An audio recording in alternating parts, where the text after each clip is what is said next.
It is 4 p.m. We're bringing developing news. And the stories behind the headlines. This is Storycon. I'm Regina Lay. I'm Ed Lingao. Some stories we're watching this Monday, June 23. The world is awaiting Iran's response after U.S.-Israel strikes level key nuclear sites in Fordo. Iran has vowed retaliation as global markets shudder and airspace across the Middle East remains shut down.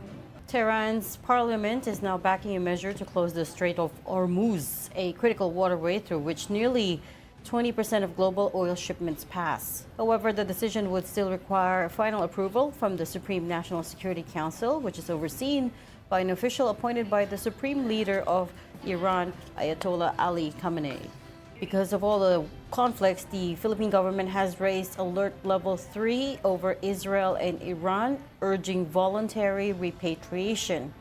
At least 250 Filipinos in Israel have so far requested evacuation, with 26 of them already evacuated through Jordan and Turkmenistan and were received by Migrant Workers Secretary Hans Kakdak.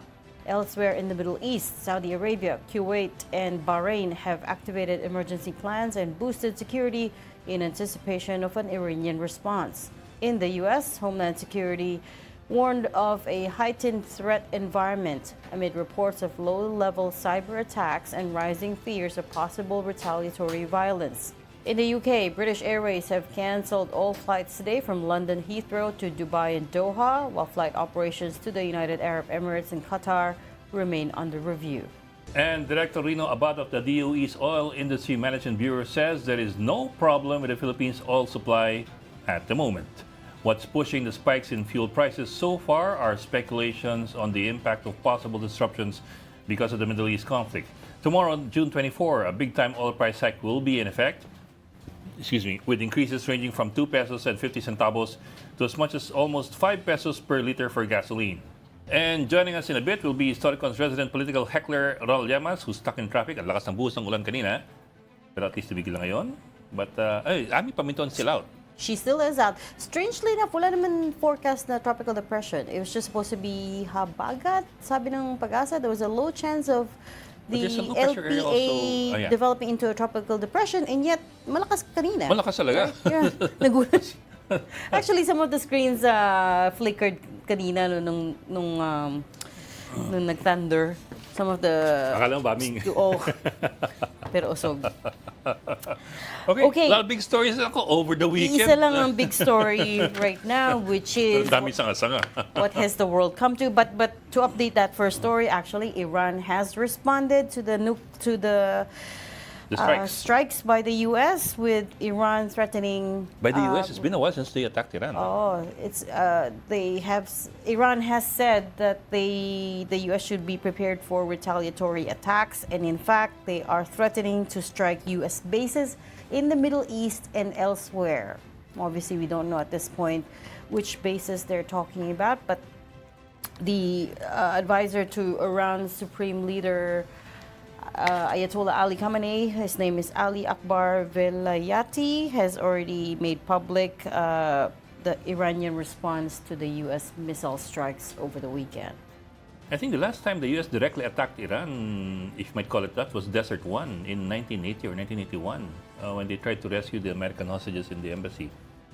That's the Iran-Contra wars. No. Iba pa yan. No. The Iran-Contra wars is different. That's the diversion of funds from Iran for the Contra rebels in Nicaragua. Correct, but it was related to apparently Iran, rather the U.S. secretly selling arms to Iran in the 1980s. Kahit na may arms embargo at that time. So the only point we're trying to make here is yung U.S.-Iran relationship has been very tenuous for decades. Yeah. And until now, wala pa silang formal diplomatic relations, if I recall correctly.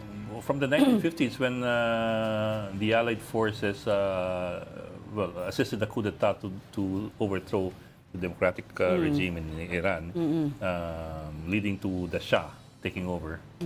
And the Shah was deposed in 1979. And that was a brutal time for Iranians when the Shah was in power. In fact, during that time, until 1979, the Iranians were, the Shah specifically, were were allied with the U.S. In fact, Iran was the only country that the U.S. sold F-14s to. From Top Gun, the Tomcats. Yeah. Iran is the only country that got F-14s from the United States nung panahon ng Shah. In fact, they had several more F-14s left over from that time. They've been trying to keep them alive until Israel started bombing them last week.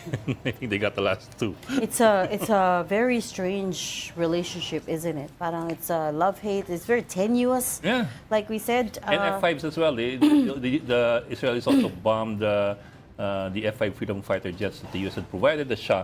So it's funny that Israel was using U.S. bombs to destroy U.S.-supplied weapons to the Iranians from way back in the 1970s. Let's also not forget that just a few days before this massive missile strike, the U.S. was saying that Iran was signaling that it was ready to come back to the negotiating table. Tapos biglang this erupted over the weekend. So just to quickly recap, tatlong nuclear sites in Iran were struck. That's Natanz, Isfahan, and Fordo. Fordo is a really critical one. That's allegedly the site of a fuel enrichment underground site in Iran. The U.S. deployed 6 bunker buster, the so-called bunker buster bombs, to target Fordo. They sent 7 B-2s to let loose 14 GBU-57 bunker busters. Ito yung MOPs, what they call the MOPs, which is the massive mother of all. Mother of all.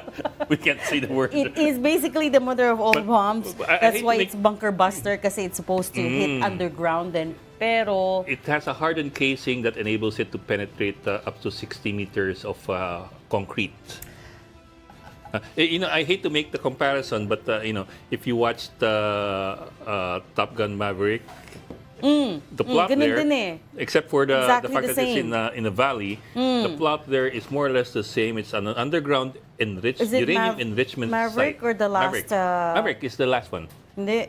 Maverick is the last one. Maverick was the one before the recent one. No, that's Top Gun was the first one. Oh, Top Gun Maverick is Mission Impossible. last You're year's. right. Maverick, Top Gun Maverick. That's right. Pero yun yung plot nga, correct. Yeah. Uranium enrichment plant that is online, that is underground.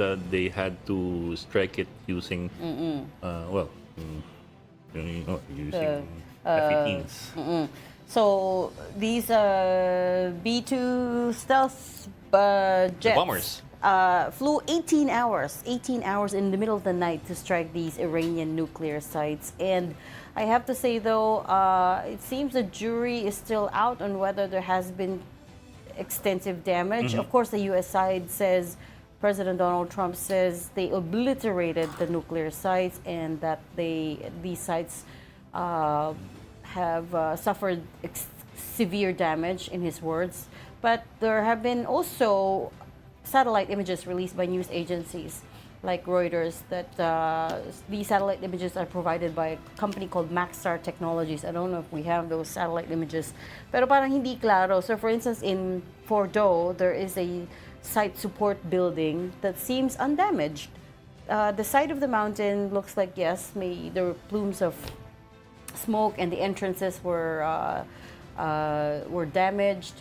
Pero yung site support building itself still seems like it's standing. So warning though, Trump tends to use hyperbole.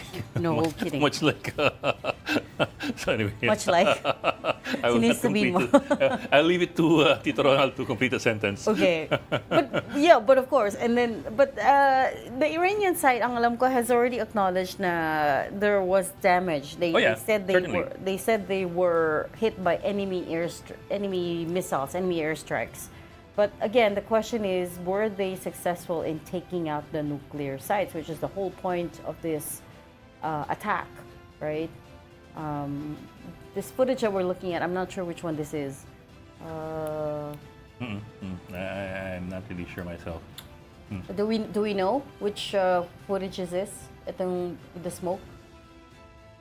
From the Associated Press? No, but what site is this? Okay, well, it doesn't look like massive damage This is not from this video, so Okay, Can't really but tell if that's the one from the B2s. no, this is not footage from the Iranian missile strike over the weekend. I don't think that's. It looks like it's Israel actually. Yeah, could be. Mukhang Could be ballistic missiles lang. ballistic missiles into Israel, which, by the way, it hasn't let up. They're still shooting missiles at each other even after the big escalation of the weekend. I pulled up the map in case you'd want to Oh, talk about the critical part of the region, which is the Strait of Hormuz. Correct. So, why is everyone worried at this point? What did they say? 20% of global oil passes through the strait. And if you notice the strait, lalang ano dito eh, the northern part of the strait, actually of the Gulf, the Persian Gulf, is almost all Iran. That this entire coastline is Iran. This is Saudi, Bahrain, Qatar, United Arab Emirates. So halo-halo na rito sa south eh. So that's almost all Iran.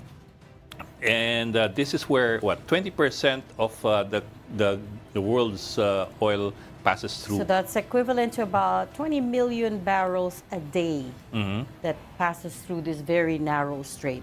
And 30% of natural gas also passes through this area.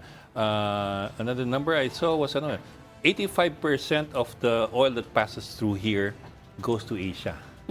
So whatever happens here to the oil supply Directly here impacts the oil supply in Asia. in Asia. So that means our prices could be affected. Now, if you zoom in a bit, let me just zoom in a bit. Sorry, this is a bit slow. So like I said, this is all Iran. This northern coastline here of the Gulf is Iran. Teka, let me zoom out first so you have a better idea. Okay, so this is the Persian Gulf, and this is the Gulf of Oman where it connects to, and this is, I think this is already the Indian Ocean. So that's where the oil comes from here, from oil depots here, and goes out here to oil tankers and goes out to the rest of the world. Now, if you zoom in, like I said, the northern part is mostly Iran. This is the narrowest part. That's around 33 kilometers long from coast to coast. The shipping lane in this part is only 3 kilometers wide. So, ganun kaliit lang. And ito pa, if you zoom in some more, this is the narrowest part. This is a major Iranian base. Bandar Abbas is a major Iranian base. The Iranians also have a naval base here in this island here, which is just, which further narrows the Strait. Somewhere this is Larak Island. Also, right here in the middle, the Iranians also have, middle of the Gulf, Air base. Abu Musa, an Iranian air base. You can see the airstrip here. Come on. Yeah, there you go. Abu Musa Airport. And also right here in the middle, you have Siri International Airport. Not to be mistaken for your Not Apple Intelligence. There. So you have several key military installations of Iran, not just at the edge of the Persian Gulf, but also in the middle of the Persian Gulf. Right in the middle. And again, they control this. The whole northern the whole part. coastline. Qashm is of course Iranian. Bandar Abbas is really a major military air and naval base. So this one is Dubai. That's so near Persian Gulf. That's Dubai. That's where so many Filipinos work and live. And of course, sinasabi ni Reggie, It's a major commercial and financial hub, right? For commerce with Asia, the U.S. It's a global financial center. so kung magkagulo dito, magkaipitan It dito, could spill over. affects everybody in that area. Is a worry. Also, as you noticed, Iran has developed quite a bit of surface to surface missiles. Quite a lot of them already. You've seen this in Israel with their shooting missiles into Israel. So you can be certain that they've also deployed a lot of surface to surface missiles along the coastline against ships.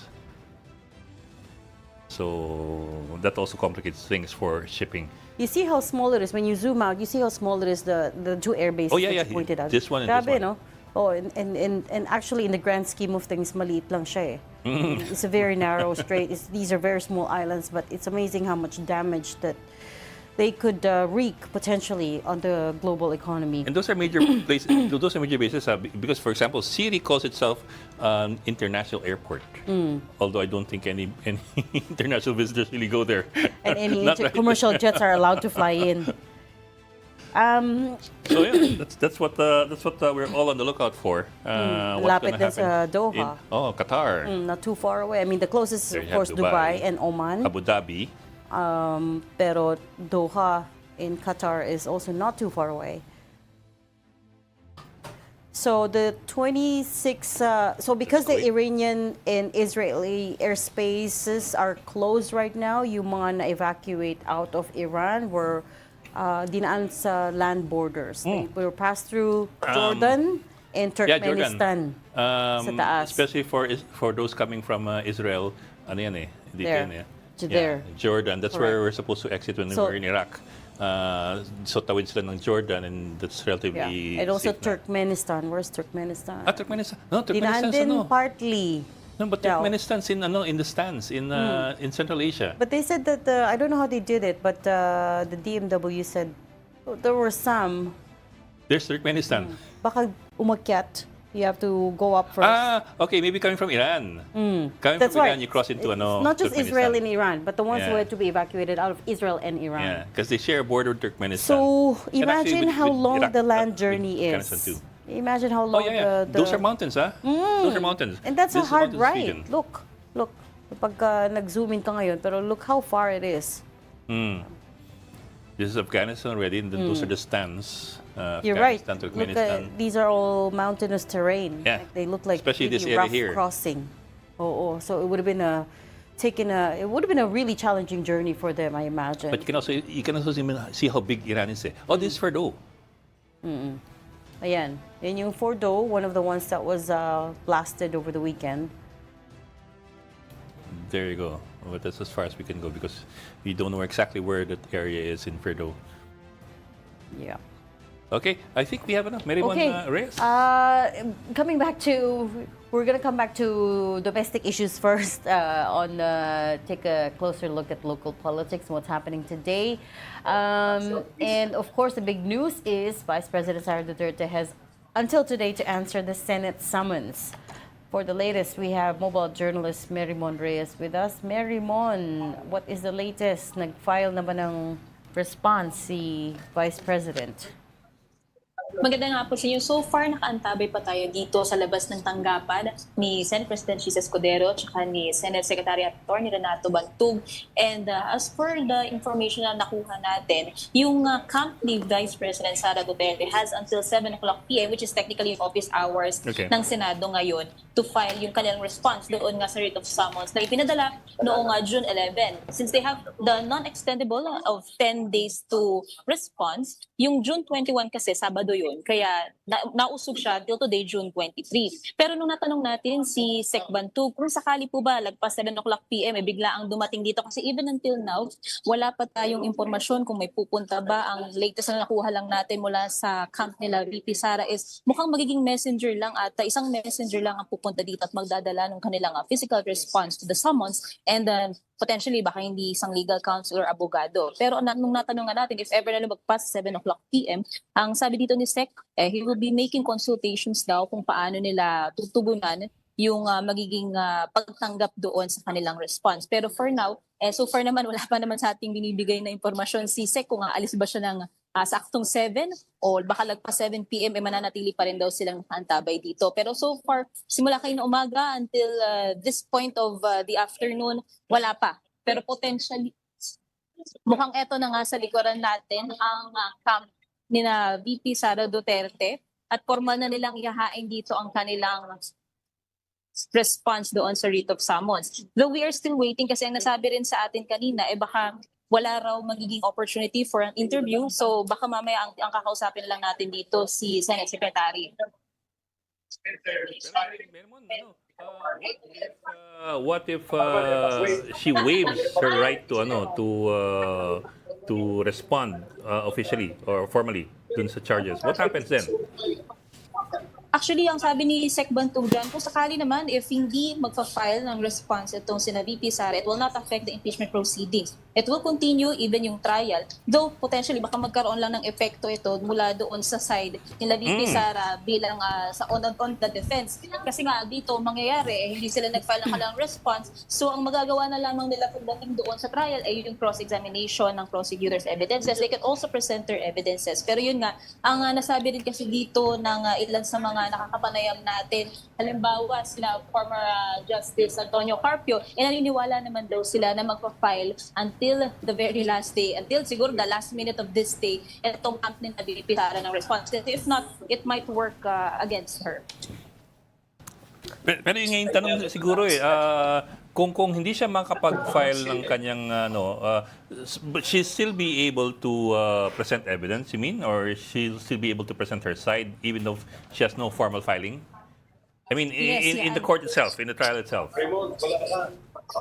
Yes, and din yung pinakaabangan natin kasi may napag-usapan dito na titignan natin since magro-roll out sa 20th Congress itong pinaka-impeachment proceeding kasi pre-trial pa lang naman ito. Posibleng magkaroon din ng desisyon ang 20th Congress kung papayagan ba nilang magpasa pa ng ebidensya after the deadline yung panig ni VP Sara Duterte. So far kasi tikom pa ang bibig dito ng Senado, wala pa tayo makuhang sagot mula sa kanila. What they're waiting for today is if magpapasa ng sagot doon sa writ of summons itong sila VP Sara Duterte or if not, doon na natin titignan kung paano ito magro-roll out. Pero still, it will not affect the impeachment proceeding. It will not affect the impeachment trial. It will proceed pa rin. And yun yung titignan natin once na magbukas yung 20th Congress this July. Okay.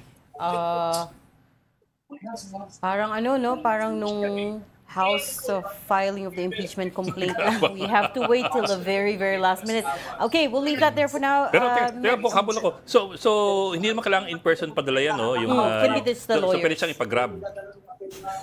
Basta kailangan maipadala dito. Tatanong din natin actually, Bok, kung pwede digital copy na lang yung ipapadala kaya nila na response. Pero ang nasabi kasi sa atin, wala raw inilabas yung Senate na magiging official email kung saan ito ipapadala. So until ngayon, ang ina-expect nila is yung physical copy talaga ng response ang dadalhin dito. Yes, at ang nakuha nga natin na impormasyon dyan, messenger ang magdadala mula sa side nila VP Sara. Pero tingnan natin, baka mamaya may kasama ng legal counsel kasi mahaba-haba yung roster ng makakasama ditong counsel o mga abogado ni VP Sara. Well, they also have to factor in the traffic today.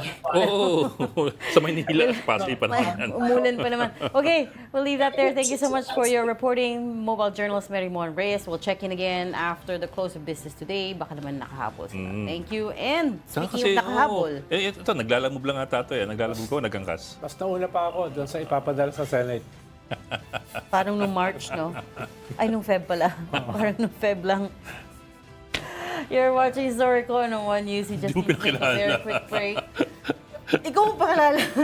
Oy, ano pa ulit? Anong title niyo? Si Ronald Cadema. Depende. Ronald Llamas. Depende kung anong intro mo today. Ating The political late actor. but great. Oh, the late but great. The late but great. Ronald Llamas. That was almost a compliment. We just need to... Uy, bite your tongue. We just need to take a very quick break. We'll be right back. Stay with us. We've got developing news and the stories behind the headlines. Welcome back to Storycon, the Story Conference. I'm Ed Lingao. I'm Regina Lay, still with us, now with us, I should say, Ronald Llamas. And my prompter says pambansang political heckler. pundit, but according to Ed, heckler. PPH. Mas okay sa akin yung kay Ed. Mas pabagay ka naman sa'yo. Ang tingin mo nangyayari? Saan? Sa Middle East, sa mundo? Alam namang sa love life mo. We don't have enough time for that. Walang nangyayari. Middle East. Nakita ko kasi yung speech ni Vice President Sara sa Australia na dapat daw manatili tayo sa gitna nitong mga global power struggle na ito. No? Ba't tayo kumikili papunta sa US? No? Dito sa away na ito. Baka madamay pa tayo. Dito Was she referring to Middle East or she was referring to West Philippines in general? Okay.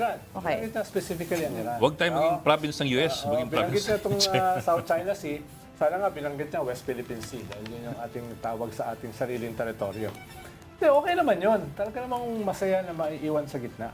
No? Pero pag ikaw ay ini-invade na, no? Mahirap manatili sa gitna. Lalo na kung nagtatayo Sino nag-invade kanina? Sa Pilipinas. Oh, is it an invasion? I think it's Well, That's a pretty strong word.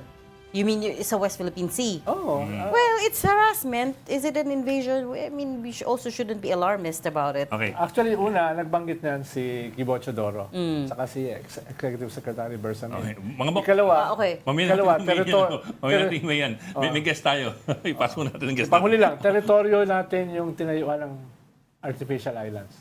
You're talking about Ayan. Artificial islands. the building of artificial islands. Yeah. Okay, but anyway, sorry, we'll come back to that conversation later. First guest this Monday is the former dean of the UP Asian Center, Dr. Generito Sevilla Jr. Welcome to Storycon. Dr. Sevilla, thanks Magandang hapon for... sa inyong lahat. Kumusta po kayo? Doctor, thank you for joining us. Good afternoon, Dean. Magandang hapon po. Kumusta ho kayo? Maliwanag po ba? Or Maliwanag po, maliwanag po. Parang, oo nga, mukhang paulan din sa ka... Oo. Actually po, maliwanag lang po kayo. Ang tanong namin kung maliwanag o malabo ba yung nangyari sa Middle East at anong epekto sa atin. Oo nga medyo masalimuot. Ano po? Everybody's on tenterhooks right now kasi yes, of course Iran and Israel have been at it for a week already, pero pumasok ang US over the weekend. So there are a lot of people wondering, among other things, if it will spill over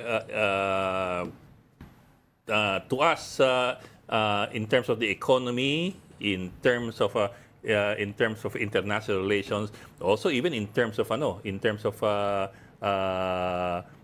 military activity. For example, is it possible that us having EDCA sites here, maging target din tayo, among other things? So malaki po ang potential na magkakaroon ng problema, no, at magkakaroon ng negative impact nito sa relasyon ng mga bansa, particularly those who are siding with the United States at saka yung nagsaside sa Iran. So that's in the aspect of geopolitics, but beyond this also is the geoeconomic implication of the US unilateral attack doon sa Iran na po. Antabayan po natin kung ano mangyayari, but can speak about the possibility of implications pagdating dito sa aspeto ng ekonomiya at aspeto ng geopolitics. Well, Doc, Dean, we're looking kasi at the Strait of Hormuz kanina. We were looking at the Strait and 85% of the oil that passes there goes to Asia. In other words, kung magkaroon ng constriction doon sa supply ng langis na dumadaan doon, tayo talagang tatamaan. Isa po to ay sa maapektuhan yan sapagkat ang sabi mo nga, binigkas mo kung ano ang percentage na dumadaan sa Strait of Hormuz. Mula sa 6 na littoral states, no, na nakikita natin sa GCC, kasama dyan yung Saudi Arabia, na siya yung pinakamalaking nag-export ng langis. And then we have Iraq, we have Qatar, isa sa mga pangunahing nag-export ng gas, including Iran, the United Arab Emirates, Bahrain, and Oman. So, simply tayo sa Pilipinas ay nag-import ng langis na ito. Posibleng maapektuhan tayo. But this is not the impact is not just in terms of bilateral, no. Malaki rin po ang negative na magiging impact nito sa mga both consumers at saka exporting countries. So isa dito siguro ang pag-uusapan natin kung ito ba ay may impact doon sa pagtaas, no, sa oil price volatility or oil price hike, given that majority of the oil supply, including gas, are actually coming from these 6 littoral countries in the GCC, and it is the Strait of Hormuz ang siyang pinakadinadaanan nito, no, na daluyan ng pagtatransport ng mahalagang commodity na ito. Pero di ba, Dean, historically ay naisara na rin ito several times dahil nga dito sa conflicts sa Middle East. At parang itong pangyayaring ito ay parang hindi naman nangyari overnight. Makita na natin yung escalation ng Israel sa Gaza, yung escalation ng US sa Yemen, yung escalation ng Israel sa Lebanon, at of course yung intensifying conflict sa Syria nung bumagsak yung Assad regime. So, hindi naman talaga nawala yung tensions at saka conflicts dito sa rehiyon na ito. Ngayon lang ay may scaling up. At itong threat ng Iranian Parliament na isara yung Strait of Hormuz is the latest in a long-standing tension dito sa rehiyon na ito. Siguro ang tanong din ay ano yung naiiba ngayon at doon sa nakaraan? Dati kasi naglagay ng mga aquatic mines ang Iran sa Strait of Hormuz, no? It took a long time at millions of dollars para matanggal yon. Ngayon yata ang threat nila ay mga warships mismo ang magsasara. So anong naiiba ngayon, Dean?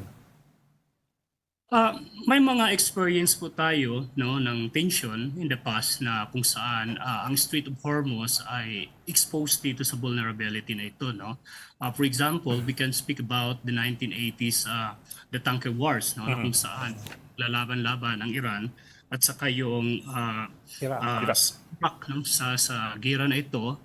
The Iraqi imposed war sa Iran na naglasted for 8 years, ano po.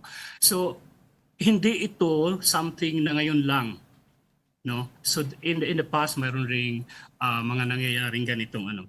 But the most important thing I think is who dominate yung pagko-control ng Strait of Hormuz na ito at gaano kalawak ang magiging posibleng danger kung ito ay close ng Iran, for example, no? Because this is a strait wherein 33 kilometers lang yata ang pagitan between Oman at saka Iran po. At kung napapansin nyo, gaya ng binanggit mo, ang parliament po ng Iran ay nag-approve na ng closure ng Strait of Hormuz.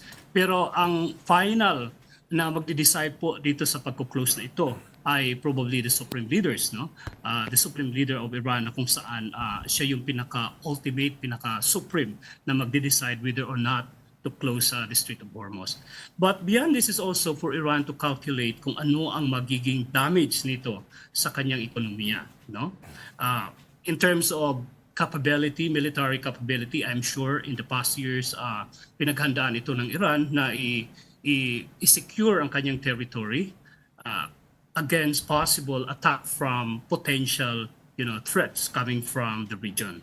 So ito yung mga bagay na pwede nating tingnan. But if I go back to your question, I think ang isa sa mga bago dito is kung gaano kalawak ang posibleng maging implikasyon nito kung ang pagpasok ng Amerika ay rerespondihan ng Iran, no? At madadrag yung ibang mga regional powers as well as international powers dito sa area na ito, given the strategic value attached to the Strait of Hormuz to the world economy. You're absolutely right, Prof. I think it may drag other superpowers into this conflict, and we're starting to see a little bit of that because the U.S. has called on China to try to talk to Iran, to convince Iran from closing the Strait of Hormuz. Bakit China? Because China is the biggest recipient of Iranian oil. So they are the biggest market for, they could very well do just a bilateral trade deal between themselves. I don't know. But I think there are two reasons. But the point there, and China's response, by the way, said they responded to that saying the U.S. has violated Iranian sovereignty and exacerbated tension. So in this picture, medyo magulo na, no? Pero China is also hitting the U.S. So how do you see this playing out? 2 points. Number one is that China is actually benefiting from the Iranian oil. No, I think 90% of Iran export goes to China, and this is in spite of the unilateral sanction of the United States on Iranian oil industry. Second, China is a friend of Iran. No, so these two important considerations need to be reconsidered when we try to analyze why China may get involved into this kind of conflict. No, so and besides, China is also trading with other major littoral states in the GCC region, and it is for China stability is very important. So tama, sinasabi ng China, bakit kami ang kinukonsultan nyo when you were actually attacking Iran, no? When diplomacy could be the alternative a tool instead of military action. No? So bakit ngayon pa? No, parang ganun eh. At saka din, di ba, kailangan natin maunawaan na Iran is a theocratic state na hindi ito yung katulad ng mga ibang mga estado. No, yung politika at saka yung relihiyon ay practically nagsama. They Dun are sa one in the same. Doon sa kanilang estado, practically. No? At ikalawa ay hindi bago itong pag-isolate sa kanila ng Amerika. May global embargo ang Amerika sa Iran. Kaya yung kanilang hirap na nararanasan ngayon ay hindi rin bago. Kaya pag itinulak mo sila sa isang zero-sum game, delikado. Ibig sabihin ng zero-sum game na nothing to lose ang Iran. Lalo na nung nilusob sila ng Israel. At ngayon ay tinulungan ng Amerika ang Israel para lusubin sila. No? Kaya yun yung medyo nagbabago in terms of intensity. Dahil yung Iran is also a regional power.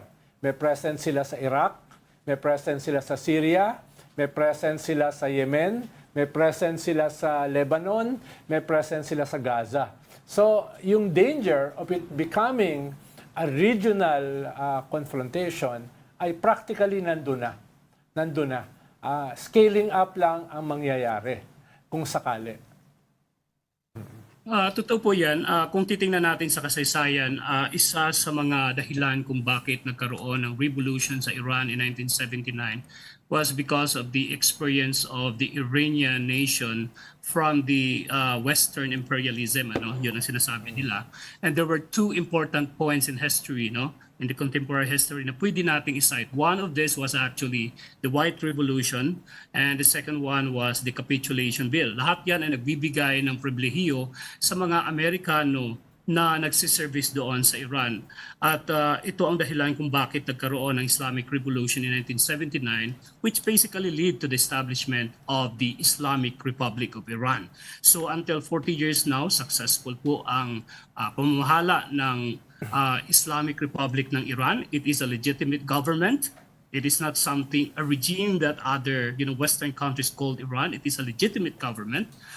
It has its own political system, functioning political system, which may be different from other governments around the world. No? So yung sistema ng tinatawag nila wilayatul faqih or the role of juries, Islamic juries, yun po ang sistema na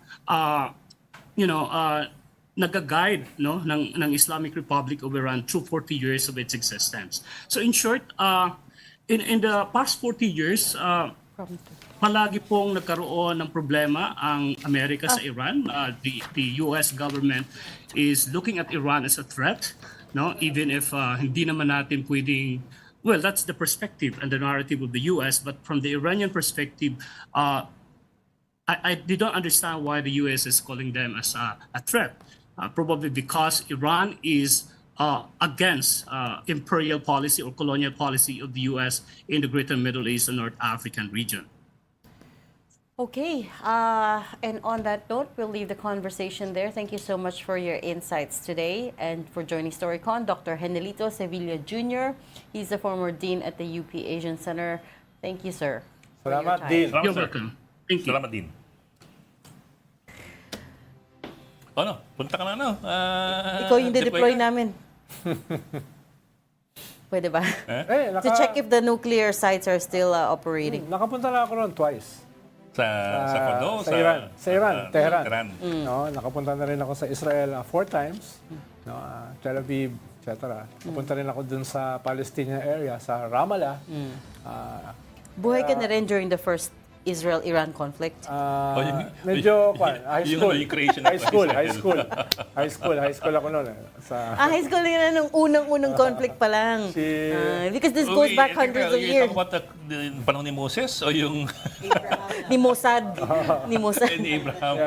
Nag-meet ko rin si dating Prime Minister, si Shimon Peres. Very Buhay ka na nung intelligent. panahon ni Shah. We were just talking about the Shah of Iran. Hindi, kainuman siya. Kainuman mo siya. He was a terror, no? Kakatakot. Kaya very complicated yung history ng Middle East talaga. It is. Dahil nga, it was subdivided by imperial powers before. Just borders on the map. At yung away nila ngayon ay nakaugat dyan sa colonialism na yan. No, dahil hinati-hati sila arbitrarily at yung mga tribal groups dyan na magkakaaway ay nagkaroon ng malaking gulo. No? At yung remnants ng colonialism ay patuloy na sinisingil yung mga It was problema never nila hanggang sa in kasalukuyan. peace.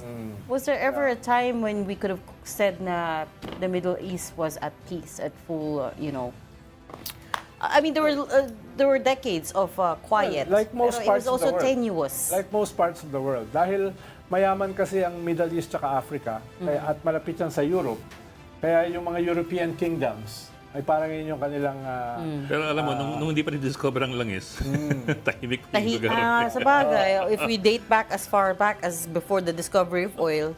Pero here's- strategic kasi location nila Strategic din, yeah. Dahil sa Mediterranean. It's a crossroads. Dahil yung daanan papuntang, yung Strait of Hormuz, kahit wala pang langis dyan, but daanan this yun desire Hindi lang yun, it's to between Africa It's, and Europe. It's daanan niya ng empires.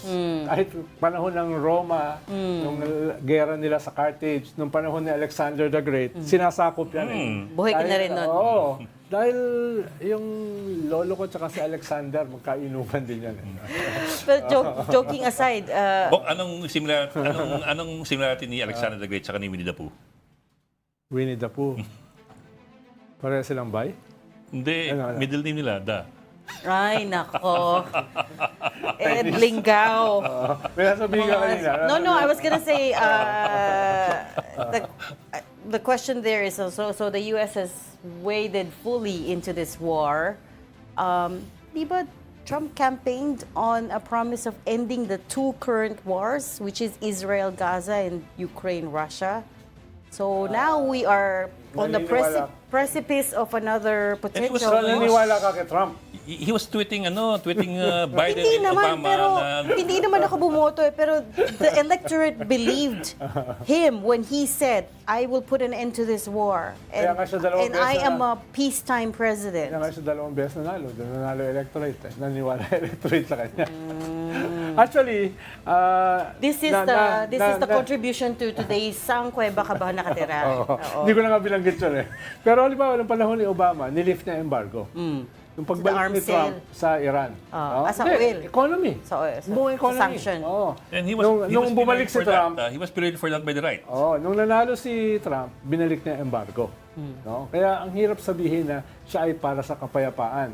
Dahil siya nga yung nakatulong na i-intensify yung tension. At hindi niya iba-backpedal yon. Sa Ukraine naman, sinasabi niya na para siya sa kapayapaan, pero more in favor of Russia. Diba? Na ibigay na lang They were Ukraine. asking for conditions from Oo, Ukraine. bigyan na nila yung bahagi ng kanilang teritoryo sa Russia para magkaroon ng kapayapaan. Of course, hindi naman si papayag ng Ukraine. Paano hahatiin mo yung bansa nila? Kaya yung kanyang lengguwahe about peace ay medyo hindi ganun ka black and white. Yun yung kaya. Pinapaboran niya kasi in a way si Putin at that time. And yet, I distinctly remember when he made that promise. No, I remember In he the was two wars. he was hitting Obama and Biden, saying that they're going to attack Iran to drive their numbers up. He Because kept saying that over and over again. that's an old Wag the dog. tactic from the autocrat's playbook, right? If you're starting to lose support domestically, start a war overseas. It's wag the right? dog. Ang problema niya ngayon ay nagba-backpedal siya dun sa kanyang peace overtures sa Ukraine dahil lahat ng sinabi niya na gagawin daw ni Putin ay hindi ginawa. No? Kaya Oo, medyo parang there's nagkakaproblema also siya. the Papayag si relationship Putin between to sit Russia down and US. para pag-usapan. Ayaw ni Putin. It's all of these are interconnected. At, and nag-overlapping na siya eh. At tinatawanan siya ni Putin. No, Kaya yun, minsan kasi naniniwala ka na sa sarili mong legend, sa sarili mong propaganda, at nakakalimutan mo yung intricacies ng mundo. No? At parang nasa isang wag pa rin. Anong tawag doon? Yung Bubble. Hindi, yung kanya, Echo chamber. TV show niya. Si Apprentice? Oh, The Apprentice. The Apprentice. Parang nandun ka pa rin. You're fired. Iba na yung komplikasyon ng mundo. Yeah, because the American government gives the president humongous power to Yeah. Doon naka-pattern yung ating system. in terms of Except we don't have nuclear weapons. nuclear strikes. Pero we have politicians and dynasties. Well, okay. Naniniwala ka ba that the idea is to enact a regime change in Iran? And very And will- clear, very public yung kanilang I know, but Oh, very public. do you Ngayon believe wala that's all there is to Ang it? sabi Ngayon ka lang, nga yan ngayon ka lang nakakita na publicly sinasabi Kaya nila, nga, tatanggalin namin ito, but B- papatayin namin itong head of state na to. I don't know if will they ever get there is the question. There's The a second quote from question. Trump. He was saying, Yeah. Iran can do it naman. The US is the only country. Make Iran great again. Miga. Tama. Nag-post siya sa Truth Social. Miga. Oh, pero very public ang Israel. I know, but Tatanggalin nila sa Khamenei by any means. No? At ang inamin ni Trump na capable ang US na patayin si Khamenei.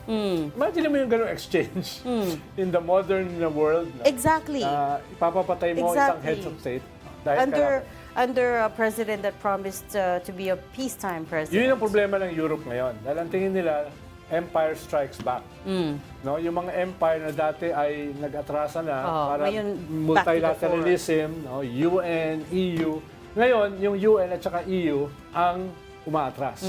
At itong mga empires na ito are back, supporting autocratic and dictatorial regimes. Kaya Yeah, nagbabago yung exactly. mundo eh. Even yung arms spending ngayon ay halos lampasan na ang development spending. 15 trillion ang development spending. Ang arms Wala. spending is 12 to 13 trillion. May rollback in development Kaya spending around ito the yung world. highest na expense sa military sa kasaysayan ng mundo. Speaking of, I shared it to the other editors earlier. There was a Nikkei article saying that Pentagon wants Asian allies to raise their defense spending to 5% of GDP.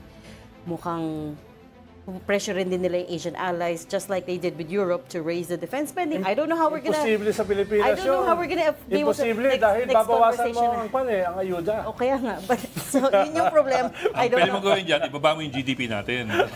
Baba na lang. Bawasan mo na lahat, wag lang ayuda. Ano ka ba? Sangkweba ka na naman nakatira. That is the conversation. Ibaba na ng GDP. Baba na lang. That's the conversation for another day. That's all the time we have for Storycon today. Thanks so much for joining us. Ronald Llamas, our resident political pundit. Join us again tomorrow, 4 p.m. for Storycon. I'm Regina Lay. I'm Edwin. May pandit, we called you back. Ay, heckler, Called you sorry. pandit. Heckler. Yeah, that's offensive. Oh, goodbye ka na. I'm Edwin. I want you salt sides all the time.